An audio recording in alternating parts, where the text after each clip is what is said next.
Okay, ladies and gentlemen, we have reached our pinnacle here of our Chapter 7, getting finally to our review. So let's take a look, okay? Now, this review, okay, is only 3 pages, meaning 1 page front and back. The second page is just the front. So, okay, let's rock and roll. First things first, x to the 6 equals 729. What does x equal? Well, what we could do here is think about what's the opposite of raising something to the 6th power. You could take the 6th root of it, okay?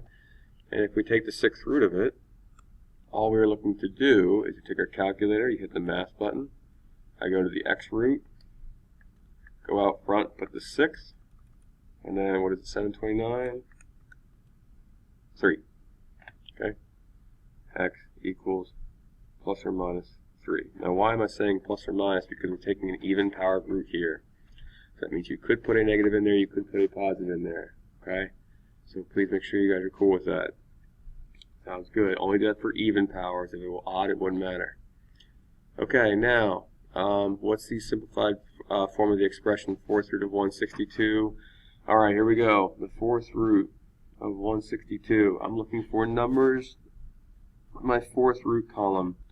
In this case, I believe 81 is 3 to the 4th.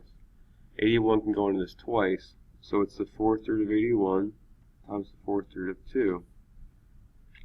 This ends up being the 4th root of 81 is just 3. Now watch what we do with the variables. 4 can go into 8 twice with no remainder.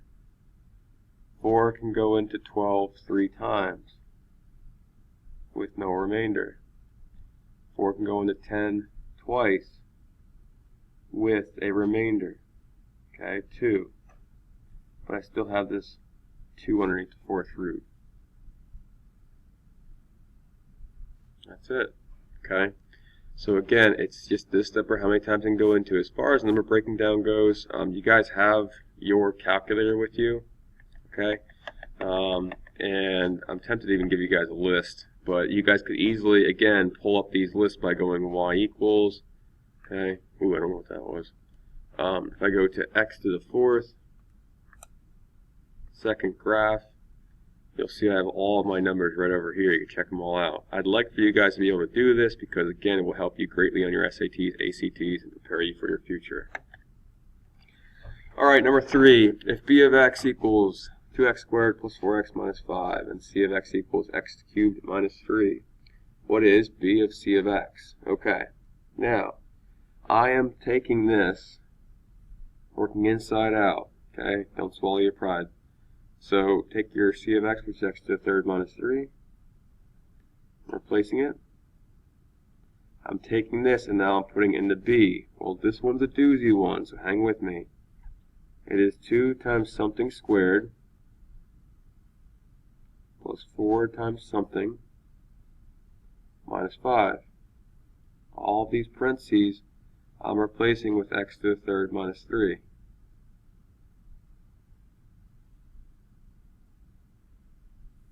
Okay, it's actually not too bad. The only thing that's difficult is this right here. I'm going to go ahead and do this off to the side, just because I don't want to mess everybody up. First, outer, inner, last. Okay, x to the 3rd times x to the 3rd is x to the 6th, minus 3x to the 3rd, minus 3x to the 3rd, plus 9. And these combine together. Okay, so back over here, it's 2 times this whole trinomial plus, I can distribute this 4 in, 4x to the 3rd minus 12 minus 5. What do you guys think I should do with this 2? Well, distribute it in.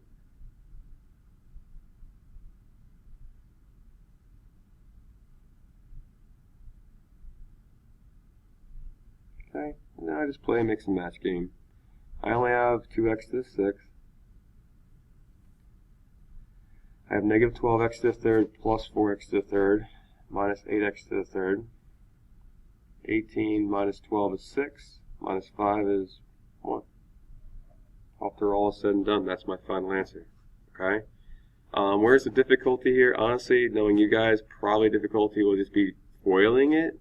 Okay? So just like, but after that, everything's still just, hey, step by step, day by day, you get the idea. Okay? Which function is the inverse of f of x equals 5 halves x plus 4? I'm replacing f of x with y equals. Okay? And now I can replace x and y. So now I'm solving for y. Subtract 4 over. Okay. The opposite of 5 halves is 2/5. So y equals 2/5 x minus 4. Actually, kind of cool with just leaving like either that, or you can multiply it in 2/5 x minus 8/5. Either one's fine. I would accept either one. You'll see. But, there we go. That's all. Okay, here's your inverse function. Again, I use my f to the -1 power. All good. Okay, number 5. What's the solution to the equation 6 times the cube root of x plus 13 equals 24? Alright, don't get trigger happy here and just go, oh, raise it to the 3rd power. Before I do that, I have to divide by 6. Get rid of this 6. Okay. Now, the opposite of cube rooting is to raise it to the 3rd power. X plus 13 equals 64. Okay. Subtract 13. X equals 51. Okay. Nothing too bad. But again, important to remember to divide by 6 first. Okay, moving on. Simplify each expression. Again, if I have my calculator, I can pull it up. 4th roots. Okay, let's see, 16 to the 4th power is 16. 16 can go into 48.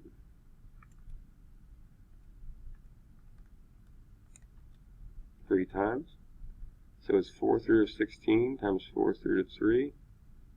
4th root of 16 is 2. 4th root of 3. Remember again, we talked about this in class, you don't need plus or minuses whenever we're just doing regular expressions. Okay? Good. Alright, next one. Do each one separately. 4th root again. So here it's 162. We actually had that on the front page. It's the 4th root of 81 times the 4th root of 2x. I leave the x underneath there. Minus here, 16 can go into 32. 2 times. 4th, oh, and then I still have the x there. Thanks, guys. Blowing up. Who's calling me? My lovely, beautiful wife. Hang on one second. Okay, sorry about that. So, yes, where was I? Here, good. 4th root of 81 is 3. 4th root of 2x. Minus the 4th root of 16 is 2. 4th root of 2x. Okay? Here's the thing. What you have here now is you have 3 4th root of 2x minus 2 4th root of 2x. Okay? I want to combine together, but I can do that because they're both 4th root of 2x's. 3 minus 2 is 1. 4th root of 2x. Really, you don't even need that 1 out there. You could just have 4th root of 2x. Either one's fine. Okay? Awesome. Alright. And finally, we've got the cubed root of 3yz squared over 4x. Okay. And if you notice that suddenly just all these scribbles here, it's because I started doing this problem in a very, very difficult way, then realized that I could teach it to you a lot simpler way. So here we go. I need to get a perfect cube, the smallest perfect cube after 8, which is 8 after 4, which is 8. Okay. So I want to turn this into 8. So to do that, I have to multiply top and bottom by the cubed root of 2. But to turn x into a perfect cube, I have to multiply it by x squared. Basically a number divisible by 3. Up top, I get the cubed root of 3 times 2 is 6, x squared, y is z squared. Down low, 8 times 2 is, sorry, I keep saying 8. 4 times 2 is 8. The cubed root of 8 is 2. X times x squared is x cubed. The cubed root of x cubed is just x. There we go. You're just rationalizing your denominator. Okay? So let's see if we can do one more, then I'll finish the rest up in the next video. Prove that f of x and g of x are inverses of each other. This is when we're doing the f of g of x and the g of f of x thing, and they both have to equal x. Let's take a look. Okay? F of g of x is 2 square root of x minus 3 minus 14. Over here, everywhere I see an x, I replace it with all this junk. Okay, plus 7 squared plus 3. I know this looks chaotic, but look what happens inside. Half of 2 cancels out, and I have square root of x minus 3. Half of negative 14 is minus 7 plus 7 squared. And I get the plus 3 out here. This cancels out, cancels out. Square root, I just get x minus 3. Ta-da! It works. Okay. And let's try the other way. G of 1/2 x plus 7 squared plus 3. And, sorry, yeah, we're good. And then I'm going to plug that into my g function. Well, my g function is 2 square root all of this junk.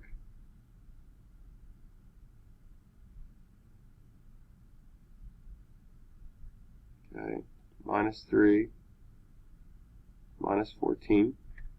Well, inside here I've got 2 square root. If I square this,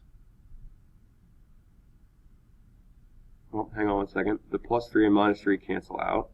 So I get 1/2 x plus 7 squared minus 14. When you square a square root, it just cancels it out and I get what's underneath it. Multiply the 2 into both of these.